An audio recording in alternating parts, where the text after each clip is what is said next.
تەوەری دەمی بەڕەمەی بانی باش کوردستاندا باز لە ئاسایشی خۆراک دەکەین خۆی لە خۆیدا ئاسایشی خۆراکدا چی دەگرێتەوە لە هەمان کاتدا بنەماکان و ڕەهەندەکانی چین لەو ناوچەیەدا بۆچی پێویستە بەرقەرار بێت لەگەڵشدا خۆراکی هاوردەکراو یاخودەوە بەرهەمانەی کە لە دەرەوە هاوردە دەکرێت تا چەند کاریگەری سەر بەرهەمانی خۆیەکان و ساخبوونەوەیاندا هەیە بێگومان ئێمە گفتوگە زیاتری ئەم بابەتە وەردەکاری زیاتری ئەم بابەتە وەردەگرین بە میوانداری دکتۆر سەردارجاف شارەزا لە بواری ئاسایشی خۆراک کە پشەیەکی ڕاستەوخۆ لە هەولێرەوە لەگەڵمانە. سڵاو لەبێت دکتۆر سەردار، سوپاس بۆ بەشداری لە تەوەری جەمی بەرنامەی بانی باش کوردستاندا. مێ دەستپێک بەو جۆرە پرسیار ئاڕاستەی جەنابتان بکەم، ئایا ئاسایش و هەروەها سەلامەتی خۆراک خۆی لە خۆیدا چی دەگرێتەوە؟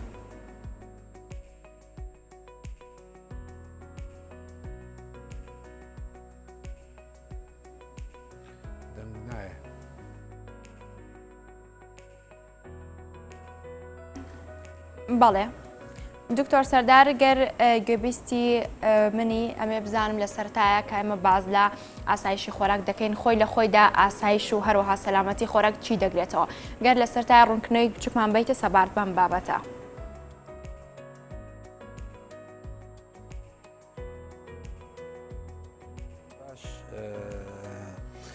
ئاسایشی خۆراک واتە ئاسایشی نەتەوە. ئاسایشی خۆراک یعنی ئاسایشی نەتەوەیی. خۆراک بە هەردوو جۆرەکەی بە شلەمەنی و بە ڕەقیەکەی دەکاتە خواردن. خواردن کە پێک کاتووە لە پرۆتین وەکو لە گۆشت و لە ڕووە کاربۆهیدرات لە شەکر و هەنگوینەوە شتانە هەیە، چەوریەکان هەروەها کانزا، ڤیتامین ئاو، ئەوانە پێکاتەی خۆراکن. چەمچی ئاسایشی خۆراک مرۆڤ لە کۆنەوە خواردی ناسیوە، هەوڵی داوە خواردن کۆ بکاتەوە بۆی زاڵ بێ بەسەر برسێتی و پەیداکردنی خۆراک بە چەندین و هەروەها بە جۆری. کەمی خۆراک دەبێتە بەدخۆراکی و لێرە کەلێنی خۆراکی لێ پەیدا دەبێت. جا خۆراک پێویستە بۆ هەموو تاکەچی کۆمەڵ بگەێنرێت، دەبێت لێرە تەرازوی خۆراک هەبێ بۆ ئەوەی ئەو خواردنا بە شێوەکی چاک و بە شێوەی ئەحسایەت بگاتە دەست هەر تاکەچی ئەو کۆمەڵە. لە چەمچی ئاسایشی خۆراک دەبێت چەند بڕگەیەکی هەیە لەوەی خواردنی تەواو. خواردنی تەواو ئەوەیە کە ئەو خواردنا ئەوەی لە دەرەوە دێ ئەوەی لای خۆشمانە بەشی هەموو کۆمەلگا بکەوە پێی دەڵێن خواردنی تەواو. لێرە بڕگەیەکی تری هەیە، تەمان خواردنی تەواو دەکاتە خواردن ئەو خواردنەی کە خۆماڵی هەمانە لەگەڵ ئەو خواردنەی کە لە دەرەوە دێ لەسەر ژمارەی دانیشتوان ئەوە خۆراکی تەواو دەکاتن. بڕگەیەکی تری ئەمبارکردنی خۆراک، یعنی پێویستە هەر وڵاتێک هەر نەتەوەیەک ئەمباری خۆراکی هەبێ. ئەو ئەمباری خۆراکە دەبێ وابێت کە بەشی دانیشتوان بکاتن. دوایی شێوازەکانی خۆراک، دیسان دەبێت لێرە دیڕاستەمان هەبێ شێوازەکانی خۆراک بە چ زۆرێک هەڵگیرێ لە هەر منطقەیەک چی پێویستە هەڵگیرێتن. دێتە سەر تەرازوی خۆراک. تەرازوی خۆراک ئەوەیە ئایا هاوسەنگە ئەو خواردنا لە هەموو شوێنەکان وەکویەکە ئەم ساڵ چیمان پێدەوێت، ساڵێکی تر چیمان پێدەوێت. لەوانە گرنگتر تیرۆری خۆراکە، یعنی ئەگەر هاتوو لە ئاسایشی خۆراک زۆر ئاگادار نەبی ئەو خواردانەی لە دەرەوە دی، ئەگەر هاتوو هەر لە ناوەش لە بەر تیرۆری خۆراک دەبێت ئەو خۆراکە چاک بێ، ئەو خۆراکە بە کەڵک بێتن، ئەو خۆراکە بە تایبەتی ئەو خۆراکانەی کە دروستکراون پیشەسازی خۆراک. لەبەرەوەی زۆری پیشەسازی خۆراک ئێستا پێی دەڵێن غەشی سنایی تێدەکرێت. بەڵێ بەڵێ کاتە ئەو بنەمایانە چین کە ئاسایشی خۆراک پێک دەهێنێت پێویستە ڕەهەندەکان چۆن بن، بنەماکان چی دەگرێتەوە؟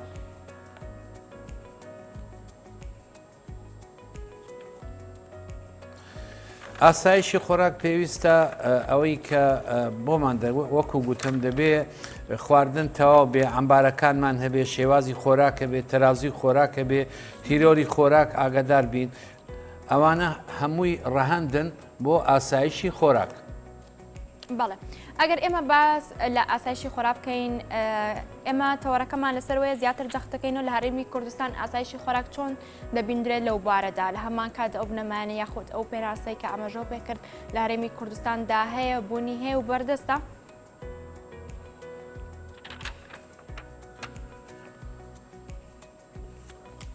بەداخەوە لە هەرێمی کوردستان لەبەرەوەی ئێمە تاکو ئێستا وڵاتێکی سربەخۆ نین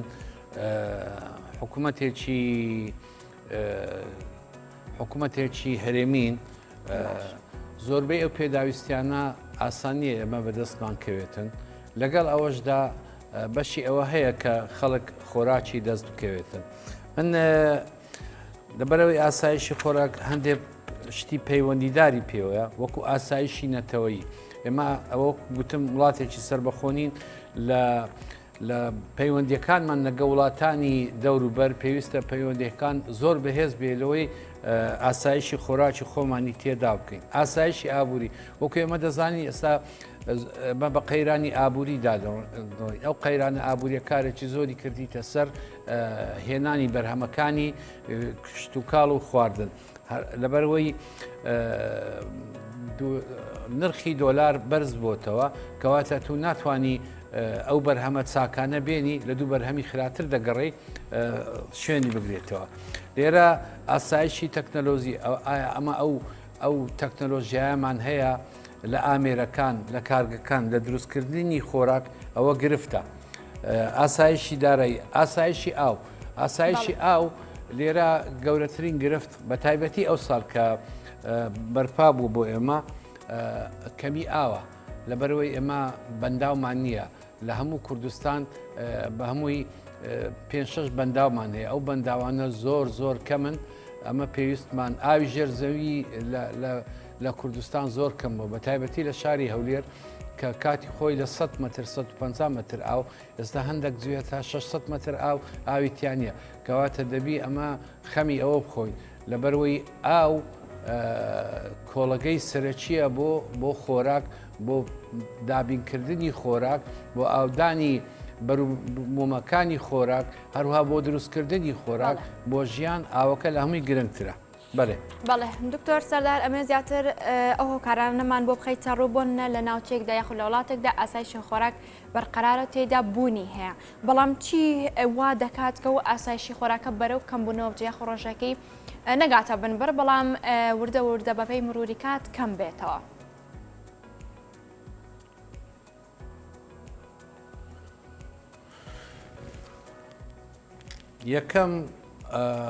یەکەم گرفت کە ئاسایشی خۆراک لە وڵاتمان کەم بێتەوە لەبەرەوەی ئەمە دەبێت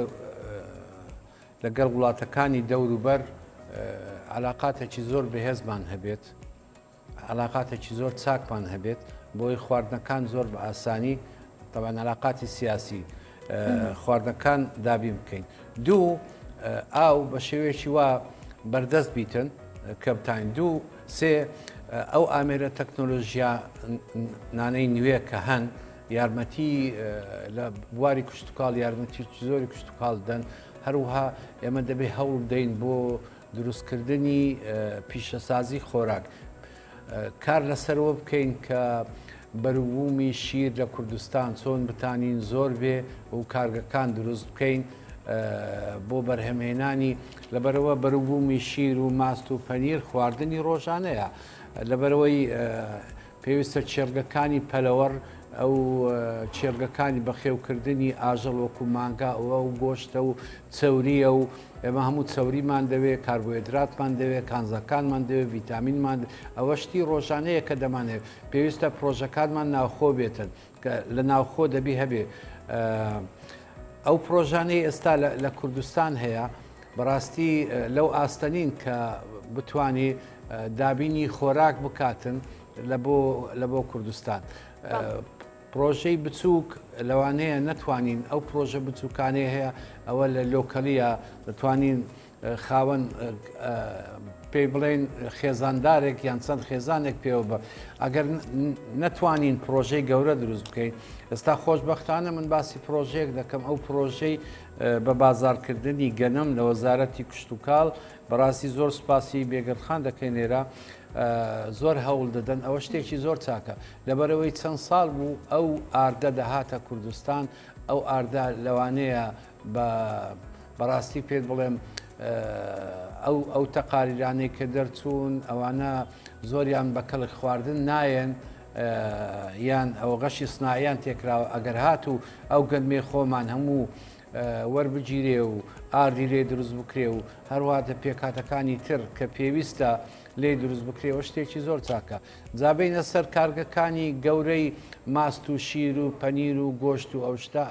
ئەوە چاکترە ئێستا زۆر لە زۆر وڵاتان بە زۆر وڵاتان منعی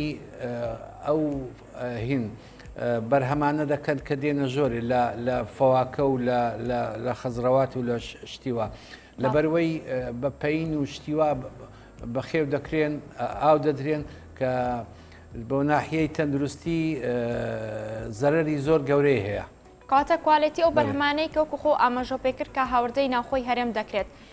کوالەتەکان بەپێی سەرنج و تێبینی خۆتان کە شارەزار لە بواری ئاسایشی خۆراکدا چۆن دەبینن ئەو بەرهەمانە چۆنن؟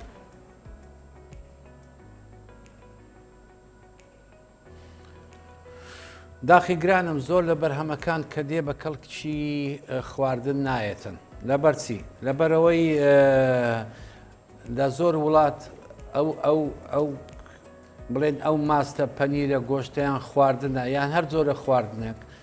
کە کەوتە ناو پیشەسازی دروستکردنی خۆراک بە کوالەتی چاک لە وڵاتەکەی خۆیان دروستی دەکەن بەس کە دەینێرن بۆ دەرەوە ئەوە لە ژێر کۆنتترۆلی زۆر جار دەوڵەت نییە ئەوانە غەشی سنایی تێدەکرێت ئەمە پێویستە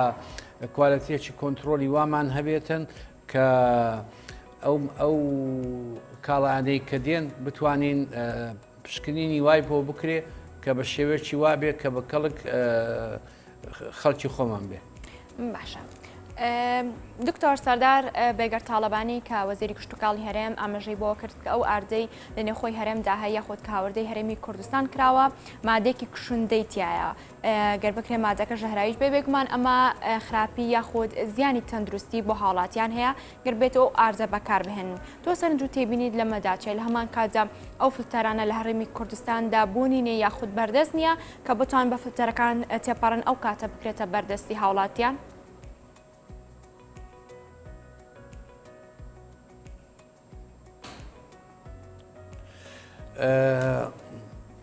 ئەو ئاردەی کە پێشتر دەهات لەوانەیە هەمووی وانە بێ بەس لەوانەیە لە چەند سەرچاوەیە کە ئەو ئاردە خراپ بووە من ئەوانم بیستووە ئەو بەجێرەی ئەو تەقریرانەی کە لە بەغدا کردویانە وتیان ئەو ئاردە بە کەڵک خواردن نایە لەبەرەوەی چەند مادەیەکی تێدا دەکرێت بۆ وەکو مەواد حافیزە بۆ هەڵگرتن و شتی ئەمان ئەگەر هات و ئەو پرۆژەی وەزارەتی کشتتوکاڵی حکوومەتی هەرێمی خۆمان سەر بگرێتن بەڕاستی شتێکی چاکە ئەو گەنمە وەرگیرێتن ئاردی لێ دروست بکرێت و ئاردەکە دابش بکرێت لەبەرەوەی وەکو گوتم غەشی سنایی زۆرە لە خواردن لە وڵاتانی دەوروبەر بە تایبەتی. باشە گەر بێتە ئەو بەرهەمە جۆر بە جۆرانە لە ناوخۆی هەرێمدا بەرهەم بهێنرێت و سنوورەکان دابخرێت دەکرێت پێداویستیەکان بە تەواوی بەشی ئاسایشی خۆراک یاخود خۆراک و بەرهەمی هاوڵاتیان بە تاوەتی ئیدانیشتوانی هەرێمی کوردستان دەستە بەربکات.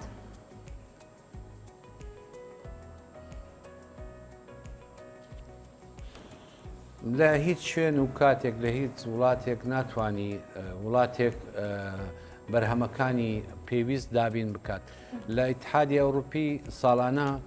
بای 25 میلیارد دلار شت دەنێردنە دەرەوە بای 15 میلیارد دلار مەوادی خواردن ئەوە دەکەن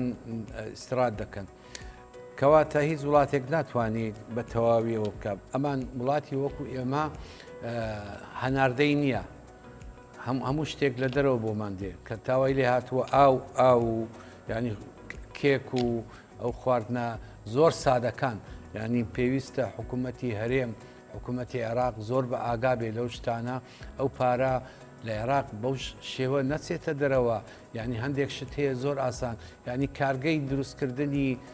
کێک و ئاو و هەندێک شتی سیر هەتا لە بەرهەمە کشتتوکاڵیەکان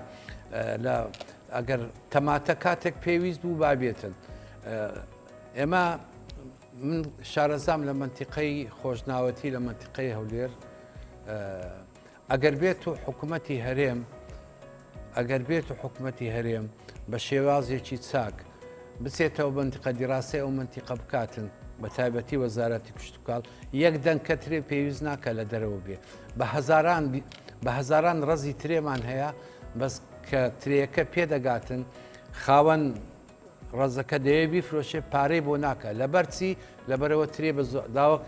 ئەوە نمونەیە کە بۆتان دێدم پارە ناکە ترێەکەی دەرەوە پارەی چاک دەکا ئی خۆمان چاکترە و باشترە و بە شێوەیەکی نۆرمال بەخێوکرایە ئەوانەی دەرەوە هەموو بەپەین و بەپەینی سیر ینی ئەوانەی کە بە تایبەتی کە ناشێ بۆ خواردن بە خێو دەکرێت لە جۆری جوانی و گەورەی و بەسەوە ئەمان نەتامی هەیە نەوەکو ڤیتامین و مەعادنەکانی تێدایە. باشە. پێدوانە ئەو بەرهەم یاخود ئەو بابەتانەی کۆ خۆ ئاماژە پێکرد کە زیاتر لە هەرێمی کوردستان هاوڕ دەکراوە گەربێت و بەرهەم یاخود خۆراکێک لە نێو خۆ بەرهەم بهێنرێت کاریگەری لەسەر بەرهەمی ناخۆشە بێت بەو شێوەیە بەتایبەت لەسەر سنوورەکانی وڵاتانی دراوسێ بۆ نە تورکیا و ئێران کە زۆربەی بابەتەکان لێەوە هاوردەی ناخۆی هەرم دەکرێت کە بەشێک لە جوتیارانش گلەی ئەو دەکەن بەرهەمە ناخۆیەکان ساخ نابێتەوە هاوڵاتیان کەمتر پانای پێوە دەبن ئێوە ڕاتان چێ لەسەر ئەمە؟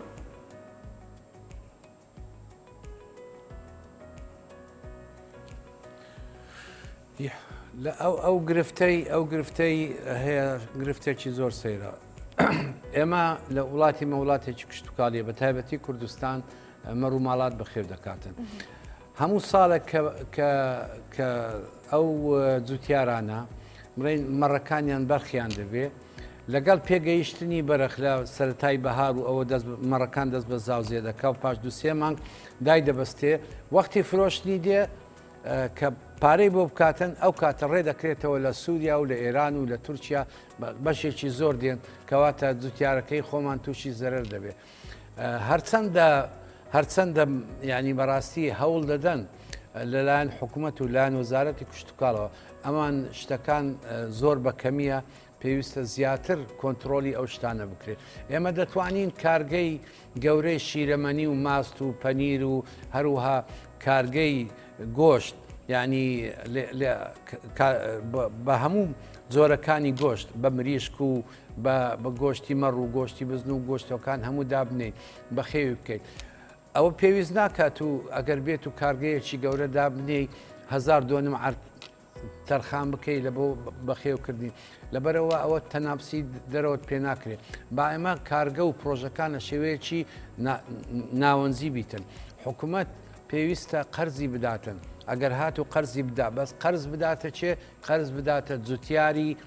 حەقیقی خۆی ئێستا لە عێراق بەڕاستی وەزارەتی کشتتوکاڵ قەردێکی زۆری داوە بۆ دابینکردنی بۆ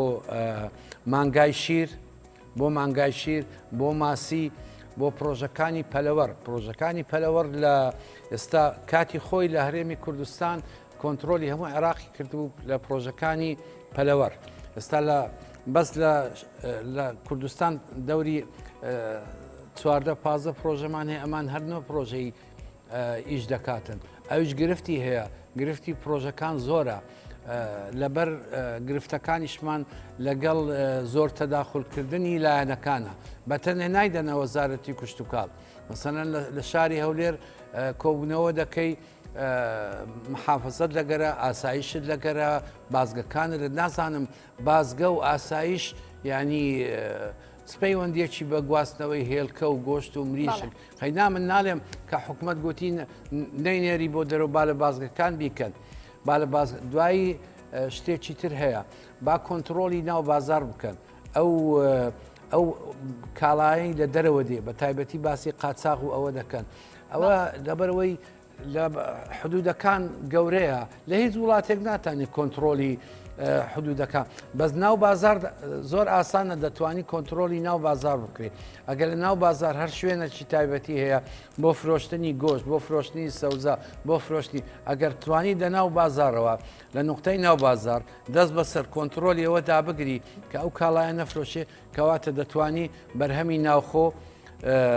ناوخۆ بە پێش بێخی شتێکی تر هەیە ئێستا زۆر لە وەزارەتی کشتتوکاڵی ژیارمەتیمان دەن بۆ ئەوەی ئەعفای گومرجی لەو مەوادانە بێ کە بە کەڵک دێ بۆ دروستکردنی ئالیک بۆ پرۆژەکان یان پەین ئەگەر بێت و ئەفای گومرجی بکرێ لەوانە دەتوانین نرخ بێنینە خوارەوە ستا زۆر لەو ماوەیە زۆر پرۆژەکان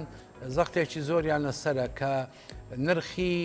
نرخی هێلکە و گۆشت و ئەوە وایە گرانە بیهێنە خوارەوە بەڕاستی ئەوە جێشە ئەوە ئەمڕۆ بازاری ئازادە باز لە گرانبوونی نرخی مریشک و هەروە هێلکەش دەکەین کە ئێستا بۆتە باس و خواسی میدیاکان و تۆڕە کۆمەڵاتیەکان هۆکارەکەی بۆچی دەگەڕێتەوە ئایا چی هۆکارەکە دووبارە نرخی مریشک جارێکی تر بەرز بکرێتەوە لە هەمان کاتە هێلکەش من پرسیاری ئەمە ئاڕاستی جەنابتان دەکەم بەڵام وەڵامەکەی لە دوای ناوڕەکە وەردەگرم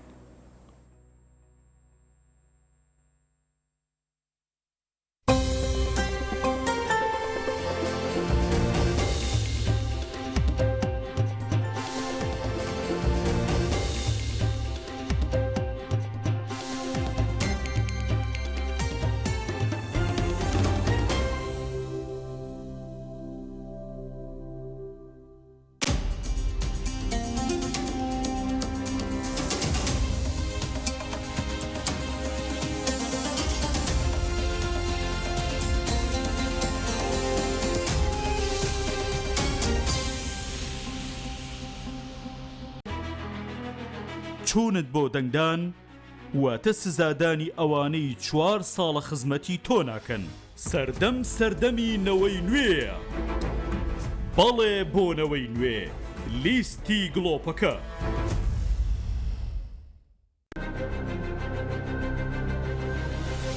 ئەمێ ژین بەس دۆنەمرین یعنی ئەمێ وتکەین ناوێتکەین بەس دۆش برسە دۆنەمرین ناکە بۆریاتەش خودت بدلێمەش دنیای ڕژ بی في عالم خرج شخصك هبتر فلاحي كردستان بريفا شخصك بتني هبتر بس معناوي اوك وقت بريفا نشتن شخصك نينا بريفا بري كسي الماني نامش بازك بيشفوني نحق مدام هاش فقيرين بس هاش كرسيكي هاي الراتب بتوع كان يدوا قرن وكان قاعد طلاوه قرن سرانسري كردستاني ابروكا حزب حكميت كان اسنا بينم تشتكى بيد نافك وحكمت الصومالي سر عردي جير عردي مروفا اسمان و عرض و پمی و فروشم بس کرسیا خوش دست نداد مال بيع لا افرب عبتنا بيقول كي اس من بيصولو خان بيقول كي بسيوره كيش مقد فكروا منا مو فكروا مو شولو فورا وعيال كخوشي كلزت كحريات كفاره كفلان نعزق وكي مروفات نتشك وكي مروفات عالم كده دارك قلنا عالم كيري بينا ها اسقف شفروش زي شولكم بعيال اخو سەردەمی نەوەی نوێیە بەڵێ بۆ نەوەی نوێ لیستی گڵۆپەکە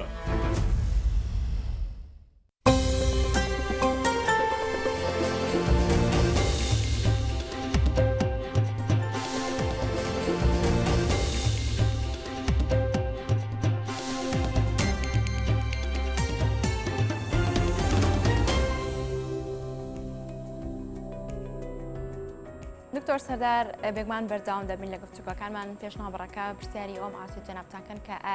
لە ئێستادا دووبارە جارێکی تر نرخی مریشک گران بۆ کامەش وای کرد کە گرفتێکی دیکە لە بەردەم هاوڵاتیانی خۆت ئاستەنگ لە بەردەمیاندا دروست بێت چی وای کردووە ئەم مریشکە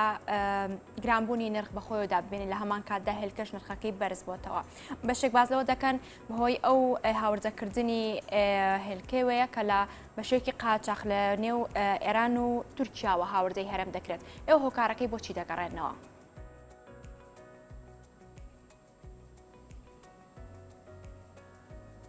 بەڵێ گرانبوونی نرخی هێلکە پەیوەست نییە بەس بەناو خۆمان پەیوەستە بە دەرەوە لەبەرەوەی ئێستا لە تورکیا کارتۆنی هێلکە بە $40 کەواتە هێلکە کە گران دەبێ هۆی هەیە هۆکارەکەشی زیادبوونی نرخی پێکاتەکانی ئالیکە سۆیا لەگەر ساڵی پار $150 لە هەر تەنێکی هاتە سەر دەڕا $100 هاتە سەر گەنم بۆ خۆتان دەزانن لەبەر وشکە ساڵی نییە $200,000 لە هەر تەنێک لەگەر ساڵی پار فەرقی هەیە نرخی ئالیک کە هات بەشی زۆری ئێمە تەنها گەنممان لە ناوخۆ هەیە ئەویش کەمە ئەوش ئەگەر ڕێبدەن بەشی زۆری لە دەرەوە گەنم دێتن کەواتە ئەو سەرچاوی ئالیکمان لە وڵاتەکانی دەرەوەی لە دەرەوە دێ وەکو لە ئەرجەنتین و لە بەرازیل و لە ئوکرانیا و لەو شوێنانە دێ بۆرسەی جیهانی ئەوانە هەموو ئێستا گران بووە شتێکی تر کە بێ لە ئەو مەوادانە هەندێک مەوادی تر هەیە وەکو پریمێکسات و ئەو زیادە ئالیچەی کە لە ئالیک دەکرێتن لە کۆلین کلۆراید و لە دیسیP و لەوان ئەوانە هەموو لە دەرەوە دێ لە ئیسپانیا و لە سین و لە وڵاتانە دێ پێش ساڵی پار بیدایەتی نەخۆشی کۆڤید-19 یەک کۆنتێنەر مەواد کە 20 یا 40 تەنی هەڵدەگرت بە $2,500 دەگەیشتە مێرسین ئێستا یەک کۆنتێنەر بە $12,500 دەگاتە مێرسین کەواتە $10,000 لە هەر کۆنتێنەرێک ئەگەر بێت و حسابی وە بکەیت $10,000 لە 20 یعنی هەر $1.5 هاتە سەر لە ئالیک ئەوە بە شێوەیەکی گشتی دوو خواست زیاترە لە وڵاتانی دەوروبەر لەسەر هێلکەوە بێ ئەمە هۆکارێک هەیە لێرە کاتی خۆی ئەمە زۆرمان هەوڵدا کە حکوومەتی عێراق و خە لە 2003 ئێرە خامەکی زۆر چاکە کوردستان بە تایبەتی شاری هەولێر بۆ پیشەسازی بڵێن پەلەوەر ئەگەر بێت و ئێمە حکوومەت پرۆژەی ئەجدادمان بۆ بکاتن یان یارمەتیمامدا پرۆژەی ئەجداد لە کوردستان دابنین دەواتە کۆنتترۆلی هەموو عێراق و منتیقەکە دەکەین ساڵان من گوتم هەتا 14-15 پرۆژەی بەرهەمێنانی هێلکە و هێلکەی تەفقیس و ئەومان هەیە ئەمان ئەو ساڵ بەس لە ساڵی ڕابردوو تا ئێستا لەبەرەوەی لە بەغدا قەرزی زراعی دەدەن بەزە شاری بەسرا 15 پرۆژە کراوەتەوە ئەمە لەو باوەڕمە لە ساڵی داهاتوو هێلکە لە بەسراوە لەوانەیە بێتە کوردستان لەبەرەوەی پرۆژێکی گەلێک زۆر بەغدا هەتاک و خواروی عێراق دامەزراوە جا بۆ گران بوونەکەی لە بازار کە کەم بێ ئەوە نرخەکە هەڵدەستێ لە ئەمان هۆکارە سەرچیەکەشی ئەوەیە کە ئالیک لە دەرەوە گران بووە کە لە دەرەوە گران بووە شتێکی تر هەیە ئەگەر هاتو حکوومەت لێرە هەندێک یارمەتی بدا لە ناحیەی کارەبای ئەگەر بێت و کارەبا بە نرخێکی چاک بداتە پرۆژەکان دابینکردنی سوتەمەنی لەبەرەوەی سوتەمەنیەکی زۆری دەوێت پرۆژەکان دوایی لێبەخشینی گومرجی لە خاڵە سنووریەکان ئەوانە کار دەکا بەوەی نرخ بێتە خوارێ ئەمان نرخ وەکو دەڵێم ڕۆژ بە ڕۆژ نرخی نەوت و گاز زیاد دەبێتن بۆ پرۆژەکان نرخی کارەبا زیاد دەبێتن لەگەڵ ساری پار زۆری فەرق کردووە گومرێک زۆر زیاد بووە گواستنەوەی ئالیکەوە زۆر بەڕاستی زیادی کردووە کەواتە ئەوە هەموو دەبێتە ئەرک دەبێتە نرخ بۆ سەر کاڵەکان زۆر سپاس بۆ دکتۆر سەردارجار و گۆشت شارەزا لە ئاسایشی خۆراکە بە شێوەیەکی ڕاستەخۆ لە هەولێرەوە لەگەڵمان بووی سپاس بۆ زانیاریەکانت